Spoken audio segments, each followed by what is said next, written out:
Hello everyone, this is Professor Pawan Shonkar and I welcome you in the ninth lecture of Machine Design and Drawing 2. And today's in last lecture we have discussed design of shaft on the basis of rigidity as well as the types of keys, and in which we have covered first one, that is a sunk key. So these all are the types of sunk keys, like a rectangular sunk key, square sunk key, parallel sunk key, jib head sunk key, then feather key. तो यहाँ तक सबके सब ये संक की के type थे। Again there is one more की वुडरफ की। उसके बाद में है सैडल की, that is the next type of key. तो सबसे पहले अभी पढ़ते हैं हम सैडल की क्या है। सो सैडल की is a type of taper की। अब टेपर की क्या है, पहली इमेज में हम देख लेते एक बार कि टेपर की क्या थी। सो यहाँ पे आपको दिख रहा है लास्ट की, ये है आपकी टेपर की। It is likely to be a sunk key, बस एक फर्स्ट एंड उसका हाइट में ज़्यादा है और जो लोएस्ट एंड है, बैक एंड है, वो हाइट में कम है। ठीक है, सो ये हो गई आपकी टेपर की।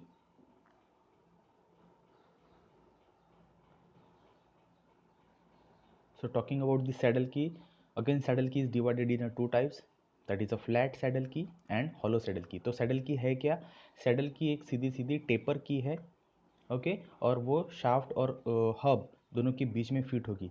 लेकिन बाकी कीज़ में और इस की में डिफरेंस क्या है कि ये लाइट वेट के लिए या लाइट लोड ट्रांसफ़र के लिए बनी हुई है। It will be like a slip around the shaft, मतलब बस रख दो शाफ्ट और हब के बीच में, ओके, जो की वे स्लॉट रहेगा उसका, उसके बीच में रख दो। लेकिन इसमें जो टॉर्क ट्रांसमिशन कैपेसिटी वो कम रहेगी, इसलिए पर्टिकुलरली इसको लाइट लोड ट्रांसफ़र के लिए या फिर कम से कम टॉर्क ट्रांसफ़र करने के लिए यूज़ किया जाएगा, ओके। और आप नीचे डायग्राम में देख सकते हो कि वहाँ पे हॉलो सैडल की और फ्लैट सैडल की आपको क्लियरली दिख रहा है। तो हॉलो सैडल की और फ्लैट सैडल की में डिफरेंस अगेन क्या है कि फ्लैट सैडल की is one of the taper की, या फिर आप संक की बोल दो, सीधा सीधा संक की जैसी ही है, जिसका क्रॉस सेक्शन एक रेक्टेंगल है या फिर स्क्वायर भी हो सकता है। लेकिन अगर हम हॉलो सैडल की बात करते हैं तो आप देखोगे कि उसका जो बॉटम पोर्शन है वो थोड़ा सा कर्वी है। मतलब शाफ्ट के ऊपर जब वो रखी जाएगी तो शाफ्ट का आउटर जो सरकमफ्रेंस है और उस की का जो बॉटम फेस है वो एग्जैक्टली ओवरलैप होना चाहिए और वो इजीली स्लाइड होनी चाहिए शाफ्ट पे।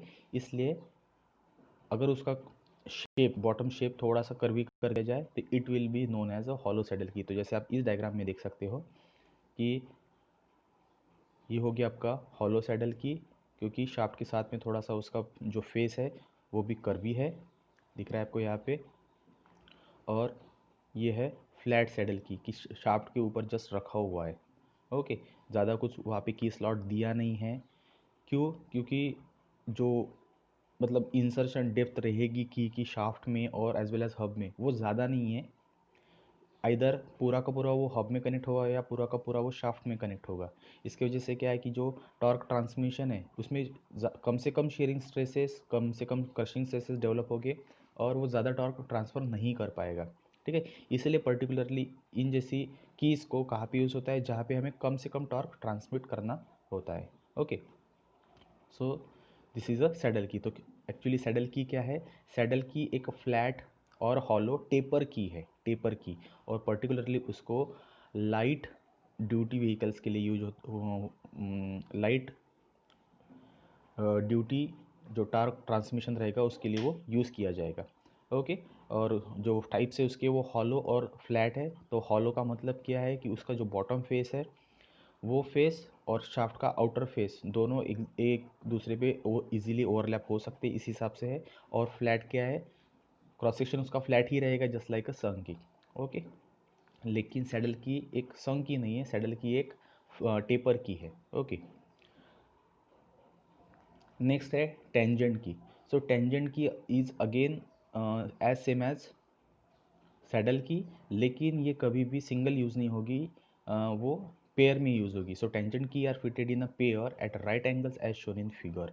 इस फिगर में दिख रहा है आपको कि एक दूसरे को राइट एंगल में, लाइक अगर पहली की इस हिसाब से अटैच है तो दूसरे साइड में राइट एंगल में वो अटैच होगी, ठीक है, एक की यहाँ पे दिख रही है आपको, तो दूसरी की यहाँ पे है। तो दोनों में जो अगर प्रोजेक्शंस किया जाए तो दोनों का जो बॉटम फेस एंगल रहेगा वो 90 डिग्री रहेगा। Okay, and each key is to withstand torsion in one direction only. अब यहाँ पे आप थोड़ा सा इसको देखेंगे, देखो टेंजेंट की कैसी है। तो बॉटम फेस उसका बॉटम क्रॉस सेक्शन एरिया ज़्यादा शाफ्ट में है और बचा हुआ ऊपर हब में होगा, उधर भी वैसे ही है। और ये हमेशा पेयर में यूज़ होगी। तो फिर ये कहाँ पे यूज़ होगी? ये यूज़ होगी लार्ज हेवी ड्यूटी शाफ्ट्स में, जहाँ पे टॉर्क ज़्यादा से ज़्यादा ट्रांसफ़र करना है। ओके, तो these are about the tangent key. तो टेंजेंट की उसके शेप और साइज़ के हिसाब से नहीं एक्सप्लेन है, वो है सीधा सीधा उसके पोजीशन के हिसाब से कि उसको पोजीशन कैसे किया गया है, और वो पेयर में यूज़ हो रहा है इसलिए उसका नाम टेंजेंट की है। ठीक है, क्योंकि पूरा का पूरा बॉटम फेस उसका वहाँ पे नीचे नहीं रखा गया है। आप यहाँ पे फेस देख रहे हो, देखो ये either it can be place like this और लाइक दिस, लेकिन ये कैसा है, हाफ पोर्शन उसका शाफ्ट के अंदर है और जो हाफ पोर्शन है वो हब के अंदर रहेगा, suppose to be. Okay, so this is known as a tangent key. Now the next one is round key. अब राउंड की क्या है, आप डायग्राम में सीधा सीधा देख रहे हो कि एक टेपर पिन जो रहेगी, सिलेंड्रिकल टेपर्ड पिन रहेगी या फिर सिलेंड्रिकल स्ट्रेट पिन रहेगी, उसको हम बोलेंगे राउंड कीज। और बहुत सिंपल टाइप ऑफ की है, जैसे बाकी की सभी अभी तक के हमने जो क्रॉस सेक्शन एरिया देखी वो आइदर स्क्वायर है या फिर रेक्टेंगल है, लेकिन पर्टिकुलरली राउंड की जो रहेगा उसका क्रॉस सेक्शन क्या रहेगा, सर्कल रहेगा। Okay, so round key are circular in section and fit into holes drilled partly in a shaft and partly in a hub. मतलब क्या, कि जैसे आप टॉप व्यू से देख रहे हो कि ये शाफ्ट है और ये हब है और ये शाफ्ट है, तो यहाँ पे ये होगी आपकी की। तो एक होल उसका मतलब शाफ्ट में भी होल है थोड़ा सा और हब में थोड़ा सा होल है, तो ये वाला होल। ओके, सो ये होल आधा शाफ्ट में है और आधा हब में है और इजीली वहाँ पे वो फिट हो सकता है। अब इसको इसकी जो रिसेस या इसका पैसेज बनाने के लिए क्या करना है, सीधा सीधा सिंपली एक ड्रिल करना है। ठीक है, इसलिए फिर इसकी जो मतलब इसका एक एडवांटेज ये है कि अ, उसका जो की वे रहेगा वो सीधा सीधा आप दोनों पार्ट असेंबल कर लो और ड्रिल कर दो या फिर रिमिंग कर दो और इजीली आप इंसर्ट कर सकते हो। Okay, so the advantage is that keyways may be drilled or rimmed after meeting parts have been assembled। तो दोनों असेंबल होने के बाद में आप सीधा सीधा एक ड्रिल बिट लो, ड्रिलिंग ऑपरेशन कर लो और इजीली वो की इंसर्ट कर दो। तो अब आप दोनों जो मेंबर रहेंगे shaft as well as hub, ये दोनों एक दूसरे को कनेक्ट हो जाएंगे। Round keys are usually considered most appropriate for lower power drives. Again lower power drives के लिए, लोअर टॉर्क ट्रांसमिशन के लिए यूज़ होगा। ठीक है, कभी कभी ये सिलेंड्रिकल स्ट्रेट रहेगा या फिर कभी कभी वो टेपर्ड भी रहेगा। Sometimes the tapered pins are as shown in figure held in place by the friction between the reamed tapered holes. तो यहाँ पे जैसे ये जो डायग्राम है, ये जो डायग्राम है यहाँ पे वो शो कर रहा है सिर्फ उसकी पोजीशन, लेकिन आइदर वो सीधा सीधा स्ट्रेट हो सकता है या फिर ऐसा टेपर्ड भी हो सकता है। ओके, और टेपर्ड है तो इजी रिमूवल हो सकेगा, जैसे इंसर्ट हो गया, दोनों पार्ट फिट हो गए। ठीक है, डिसेंबल करना है तो जब वो निकलेगा, जब हमें उसको निकालना रहेगा तो वो इजीली रिमूव हो जाएगा एज कम्पेयर टू स्ट्रेट। ठीक है, so this is all about the round keys. I hope आपको समझ में आ रहा है। नेक्स्ट है हमारा, नेक्स्ट या फिर आप बोल सकते हो लास्ट है। लास्ट है एक की का type, splines. So what is splines? जैसे अभी तक कि हमने स्क्वायर, रेक्टेंगुलर, टेपर्ड, फीदर की का थोड़ा सा वो कर्वी वाला पार्ट देखा था, तो फीदर की, सैडल की, राउंड की, ये सब के सब हमने अलग अलग क्रॉस सेक्शन भी देखे, अलग अलग शेप भी देखे कीज़ के। लेकिन स्प्लाइंस एक ऐसा ऐसे की है जो वो सेपरेटली नहीं आती, वो एक इंटीग्रल पार्ट है शाफ्ट का। ठीक है, तो आप यहाँ पे डायग्राम में देख रहे हो कि शाफ्ट का जो पोर्शन है, मतलब सर्कल के बाद में जो वहाँ पे कुछ अलग अलग इंटीग्रल पार्ट्स बने हुए हैं जस्ट लाइक बॉक्सेस, वो उसको ऑलरेडी अटैच है, मतलब वो कास्टिंग पार्ट है उसका, उस पर ही बने हुए हैं, वो सेपरेटली ऐड नहीं किए। तो शाफ्ट का जो शेप रहेगा शाफ्ट के पूरे पेरीफेरी पे फिर से कुछ अलग अलग इंटीग्रल पार्ट्स एक लाइन स्ट्रिप्स ऐसे अटैच किए है। सो और वो अलग से अटैच नहीं है, वो कास्टिंग का ही पार्ट है। जैसे शाफ्ट जब मैन्युफैक्चर होगी तो उसको स्पेशली वैसा मैन्युफैक्चर किया जाएगा, उसकी कास्टिंग वैसे की जाएगी। ठीक है, क्यों करनी है हमें? तो जो आप हैचिंग वाला पोर्शन देख रहे हो यहाँ पे, ये है आपका हब और ये है आपका शाफ्ट। ओके, सो अब शाफ्ट और हब को अगर कनेक्ट करना तो हम क्या करते थे कि एक कीवे बनाते थे, एक पैसेज बनाते थे, और आइदर उसमें कोई भी एक संग की, सैडल की, वॉट जो रिक्वायर्ड है उसमें इंसर्ट करते थे। लेकिन ये शाफ्ट का ही पोर्शन अभी ऐसा है कि यहाँ पे ऐसे ब्रोचेस बने हैं। ठीक है, ये ब्रोचेस से क्या हो गया कि हब में भी वैसे ही स्लॉट है और शाफ्ट उस हिसाब से फिर शाफ्ट उसमें फिट किया गया है, तो यहाँ पे अलग से कीवे यूज़ करने की ज़रूरत नहीं पड़ेगी। So this is the special type of key, तो स्प्लाइंड शाफ्ट जिसको बोलेंगे हम। Okay, so keys are made integral with the shaft which fits in a keyway broached in a hub. Such shafts are known as splined shafts. The shafts usually have 4, 6, 10 and 16, दिख रहा है आपको यहाँ पे? Okay, 4, 6, 10 and 16 splines. मतलब ये standard है कि आइदर शाफ्ट की पेरी फेरी पे आइदर 4 या फिर 6 या फिर 10 और लास्टली 16 स्प्लाइंस रह सकते हैं। Okay, splines shaft are relatively stronger than shaft having a single keyway. कि जो स्प्लाइन शाफ्ट है वो जो कीड शाफ्ट रहेगी उसके हिसाब से ज़्यादा स्ट्रॉन्ग रहेगी। क्यों? क्योंकि देखो की तो बाहर से इंसर्ट हो रही है, उसमें इंसर्ट होने के बाद में उसकी फिटिंग के हिसाब से उसमें शेयरिंग क्रशिंग स्ट्रेसेस जनरेट हो रहे हैं, क्योंकि वो दूसरा पार्ट है, एक फॉरेन मटेरियल है जो दूसरे एक मटेरियल में ऐड हो रहा है। तो उसकी फिट के हिसाब से या उसके प्ले के हिसाब से उसमें अलग अलग स्ट्रेसेस इंड्यूस होते हैं। जैसे जितने ज़्यादा स्ट्रेसेस इंड्यूस होगी उसके ज़्यादा फेल्योर होने के चांसेस ज़्यादा होंगे। ये जो आपको दिख रहा है ये आपका पूरा का पूरा इंटीग्रल पार्ट है, एक सिंगल पार्ट है। उसमें कोई जॉइंट नहीं है, कोई कनेक्शंस नहीं है, कोई फास्टनिंग नहीं है।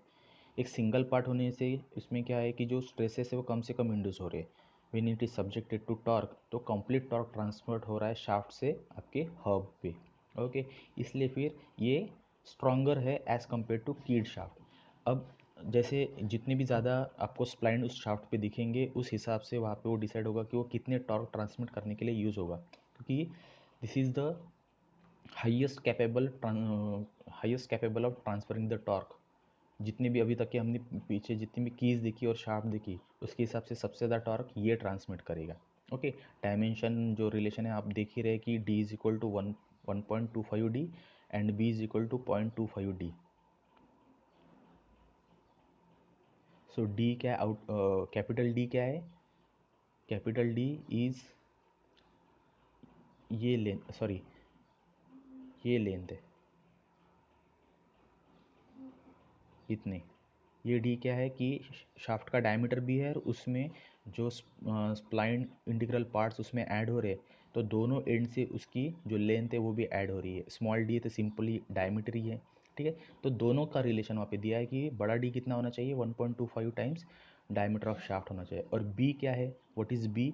B is width of integral part, इतना। ये जो आपको रेड कलर का मार्किंग दिख रहा है बस इतना, ये आपका बी है, width of spline integral part. ठीक है, so this is what about the spline. So spline क्या है? सीधा सीधा एक शाफ्ट पे ही बना हुआ इंटीग्रल पार्ट है जो कास्टिंग का पार्ट है। ठीक है, वहाँ पे सेपरेट की यूज़ नहीं होगी। हाई ज़्यादा से ज़्यादा टॉर्क ट्रांसमिट करने के लिए ये यूज़ होगा। और उस पर जो स्प्लाइन आपको इंटीग्रल पार्ट दिख रहे हैं वो स्टैंडर्डली 4, 6, 10 या फिर 16 ही यूज़ होगी। That's it. ओके, और ज़्यादा से ज़्यादा टॉर्क ट्रांसमिट करने के लिए स्प्लाइन शाफ्ट यूज़ होगी। नाउ ये हो गए हमारे जितने कीज़ है, उनके टाइप्स है, उनकी फिगर्स है। ठीक है, नाउ पूरे अभी इस डिस्कशन में और डिज़ाइन ऑफ की में हमें बस एक ही की डिस्कस करनी है, दैट इज़ अ संग की।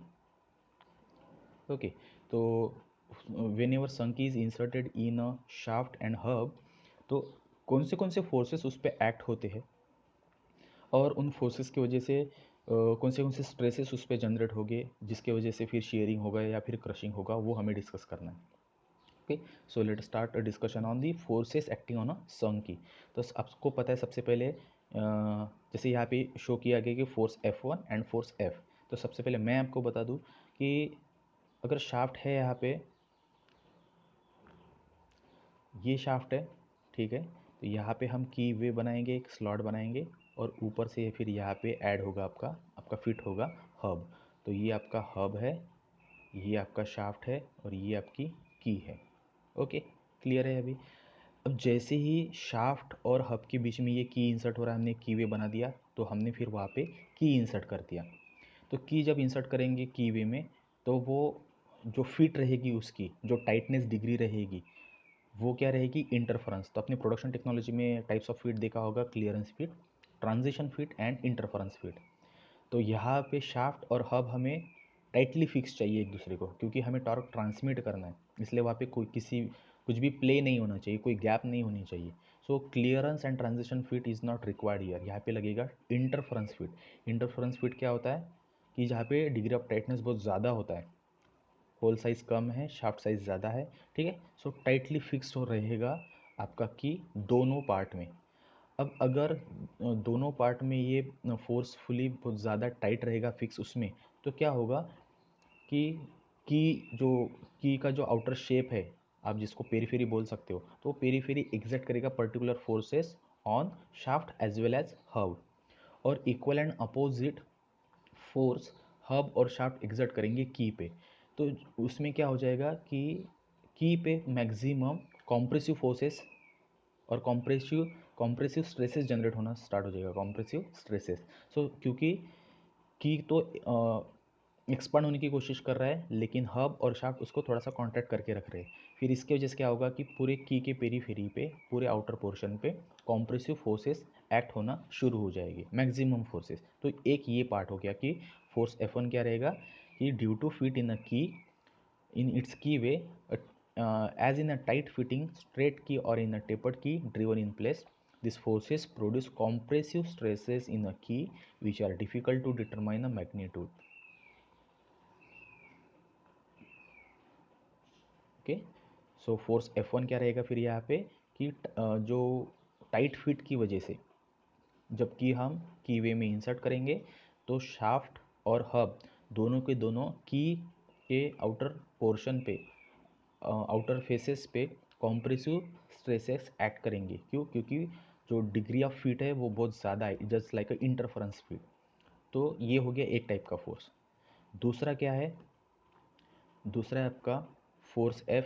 अब ये किस वजह से एक्ट हो रहा है, जब पावर ट्रांसमिट हो रहा है तो टॉर्क ट्रांसमिट हो रहा है, टॉर्क ट्रांसमिट होगा शाफ्ट टू हब। अब शाफ्ट और हब को एक दूसरे से कनेक्ट करने वाला एलिमेंट कौन है, की है particularly. We are not discussing a splined shafts, we are discussing a sunk key, एकदम पहला वाला टाइप, ठीक है।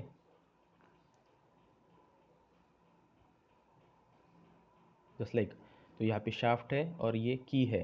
तो जब टॉर्क ट्रांसमिट हो रहा है, तो फिर वो टॉर्क सबसे पहले की पे जाएगा, शाफ्ट से की पे जाएगा और की से जाएगा हब पे। ओके, तो टेंजेंशियल, अगर टॉर्क ट्रांसमिट हो रहा है तो मतलब की पे टेंजेंशियल फोर्सेस भी एक्ट हो रहे हैं, ठीक है। सो टेंजेंशियल फोर्सेस एक्ट हो रही, इसके वजह से वहाँ पे दो अलग अलग स्ट्रेसेस फिर से जनरेट होगी। एक रहेगा आपका शियरिंग स्ट्रेस, दूसरा रहेगा कॉम्प्रेसिव और क्रशिंग स्ट्रेस। अब कॉम्प्रेसिव मतलब ये नहीं कि ऊपर से वो हब उसको दबा रहा है या फिर शाफ्ट नीचे से उसको दबा रहा है, तो वो हो गया आपके compressive stresses. I am not talking about the shear stress. अब यहाँ पे क्या हो रहा है कि यहाँ पे जो टॉर्क है उसके वजह से टेंजेंशियल फोर्सेस एक्ट हो रहे हैं फिर से आपके की पे।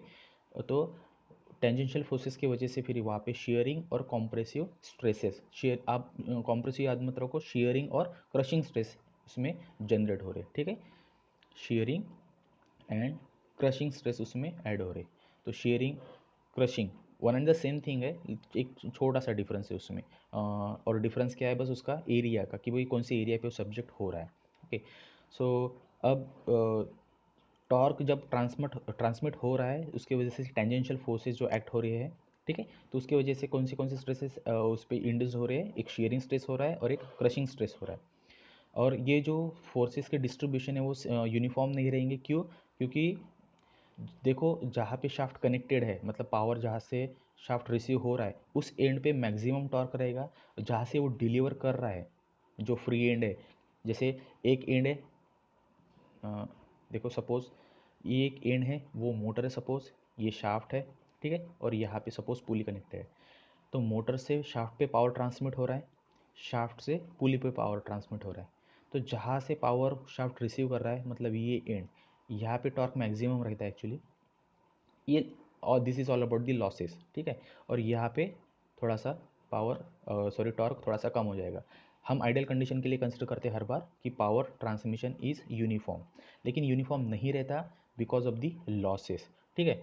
सो ये जो फोर्सेस फिर इस अगर टॉर्क ट्रांसमिशन भी सेम नहीं है तो जो फोर्सेस एक्ट हो रहे हैं उनका डिस्ट्रीब्यूशन भी सेम नहीं रहेगा। जो इनपुट एंड पे फोर्सेस एक्ट हो रहे आउटपुट एंड पे और लास्ट एंड पे उतनी फोर्सेस नहीं रहेंगे, तो फोर्स डिस्ट्रीब्यूशन थोड़ा सा डिस्टर्ब रहेगा। ओके, सो और डिस्टर्ब होने की वजह क्या है, इसका जो टॉर्क ट्रांसमिशन है वो यूनिफॉर्म नहीं है इसीलिए। ओके, सो थोड़ा सा इसका एक छोटा सा डेरिवेशन है वो देखते हैं। तो again we are discussing strength of sunk key, ठीक है। तो इसी डायग्राम को हमने अभी तक डिस्कस किया है। सबसे पहले स्ट्रेंथ डिस्कस करने से पहले हम डायग्राम डिस्कस करते हैं। तो डायग्राम में देखो आप, शाफ्ट दिख रही है आपको। So D indicates diameter of shaft, here only this much portion indicates length of key। अब ये की कौन सी है, सिंपली रेक्टेंगुलर की। रेक्टेंगल क्यों, क्योंकि ये विड्थ है और ये थिकनेस है, अलग अलग है, इसलिए फिर यहाँ पे ये आपकी रेक्टेंगुलर संक की है। So L is a length of key, D is a diameter, okay, then W is what, width of key, then T thickness of key. अब उसमें अलग अलग नोटेशन है, एक ये एफ है और ये एक F1 है। तो हमने अभी रिसेंटली लास्ट पीपीटी में देखे थे दो फोर्सेस। पहला फोर्स F1 देखा था because of compressive stresses. So force because of compressive stresses, क्योंकि टाइटनेस ज़्यादा थी तो ऊपर से और नीचे से शाफ्ट और हब की पे कॉम्प्रेसिव स्ट्रेसेस ऐड कर रहा है, ठीक है। तो shearing force due to compressive stresses बराबर है। और दूसरा एफ देखा था हमने नीचे वाला, वो क्या था, फिर से एक फोर्स ड्यू टू टॉर्क था, वो जो ट्विस्टिंग मोमेंट उसमें एक्ट हो रहा है उसकी वजह से शीयरिंग जो क्रशिंग हो रहा है वो दूसरा फोर्स था, ठीक है। तो एक फोर्स है आपका शीयरिंग वाला, अगेन क्रशिंग वाला।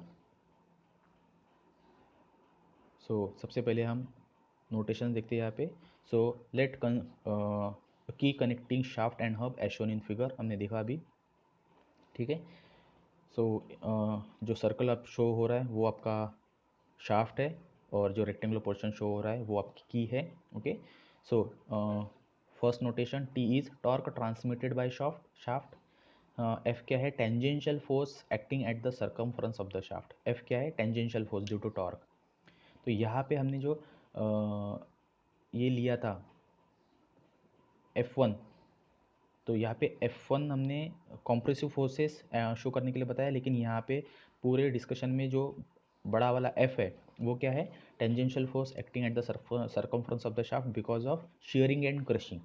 जो शेयरिंग और क्रशिंग हो रहा है उसके वजह से, जो मतलब जिसके वजह से हो रहा है वो आपका शेयरिंग फोर्स, ठीक है। सो वो टेंजेंशियल फोर्स है because of torque. Then D is a diameter of shaft, L is a length of key, W is a width of key, T is a thickness of key. Last में देखो tau and sigma,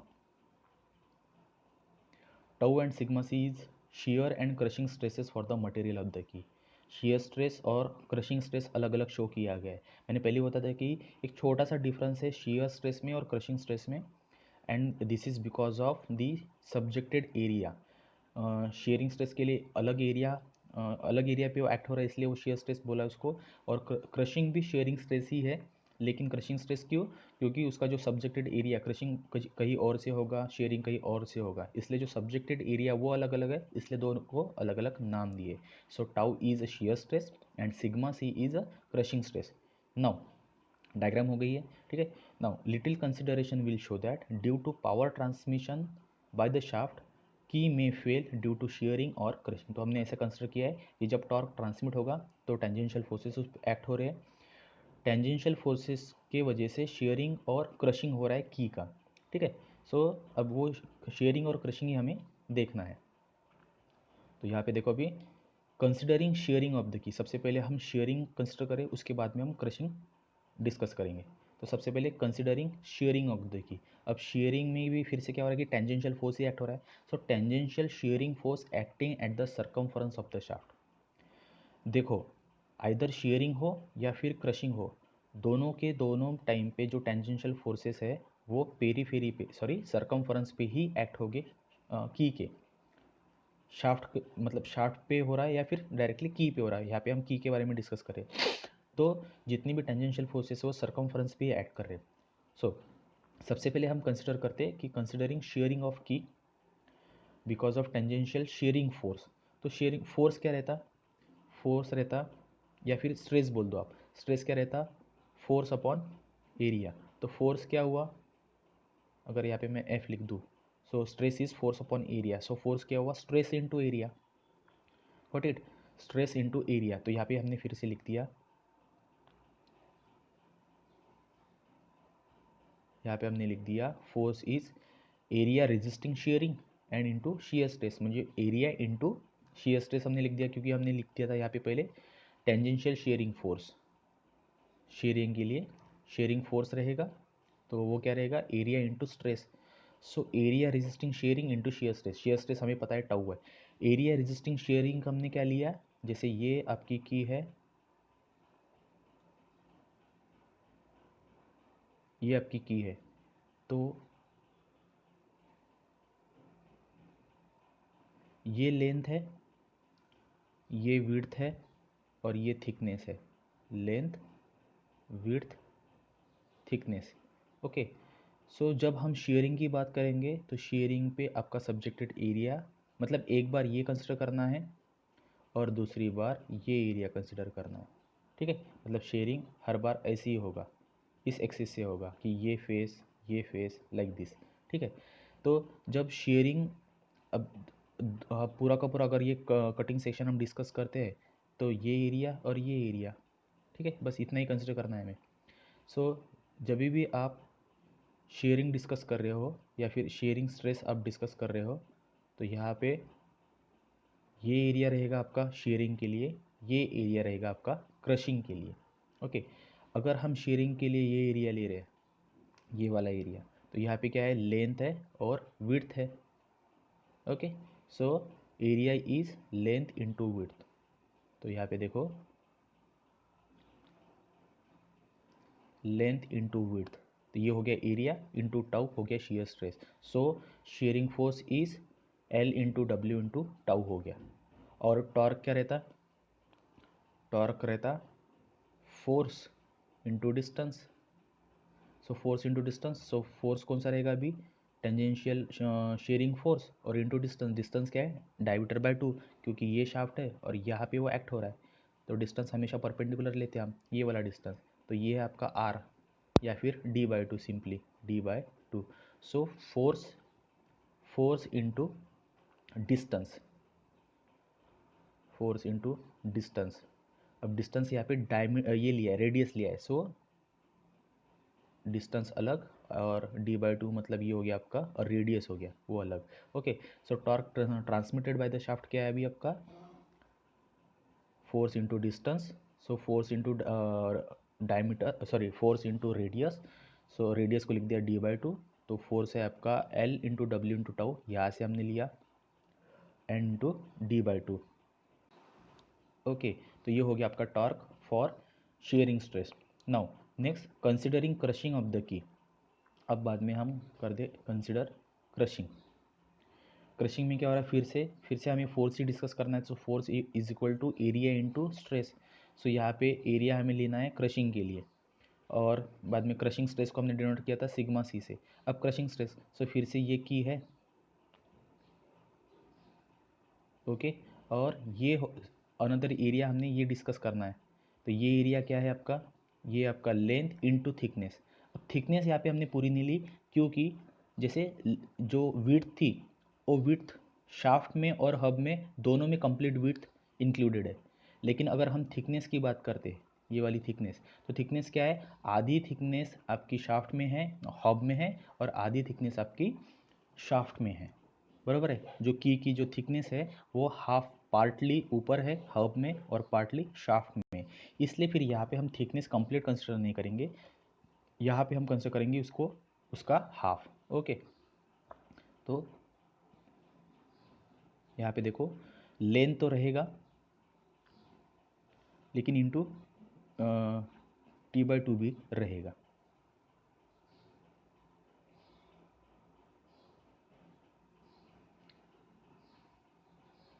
तो यहाँ पे देखो force is equal to area क्या रहेगा, L into T/2। T/2 क्यों, क्योंकि ये लेंथ तो रहेगा लेकिन थिकनेस उसकी आधी रहेगी, आधी शाफ्ट में है और आधी हब में, इसलिए so L into T/2 into sigma C.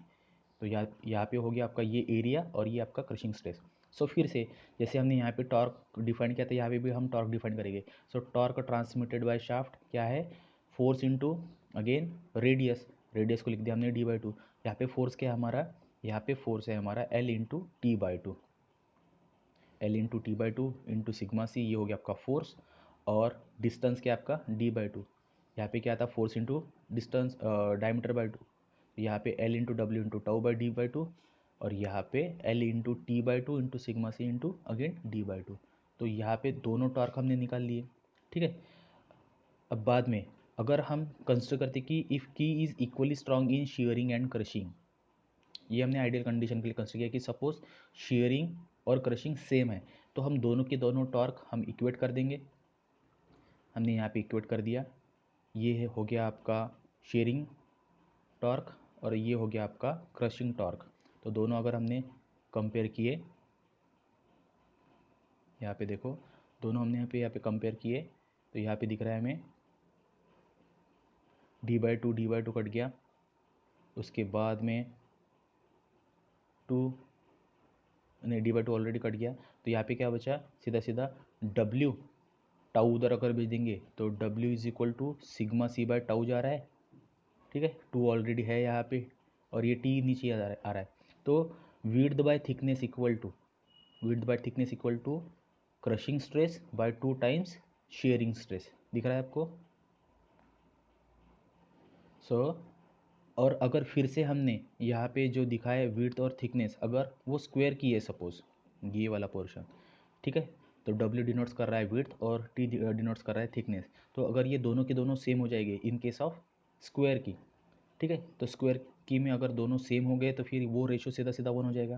तो वहाँ पे फिर से एक रिलेशन, हम अगर दोनों रेशो इक्वल टू 1 हो गया तो यहाँ पे हो सकता है कि सीधा सीधा sigma C is equal to, उधर तो 1 ही है तो उधर का टाउ 2 टाउ उधर भेज देंगे, ऐसा लिख सकते हैं। तो crushing stress is 2 times shearing stress, समझ में आ गया, in case of particularly square key. Okay, so permissible crushing stress for the usual key material is at least twice the permissible shearing stress. So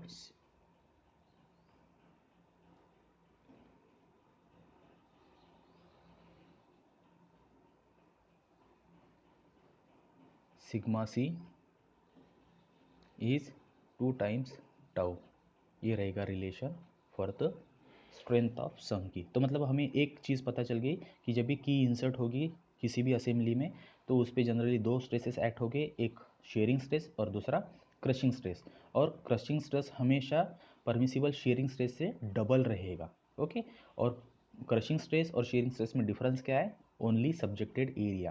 clear है, तो यहाँ पे हम रुकेंगे, बाकी का पोर्शन हम नेक्स्ट लेक्चर में डिस्कस करेंगे। Thank you.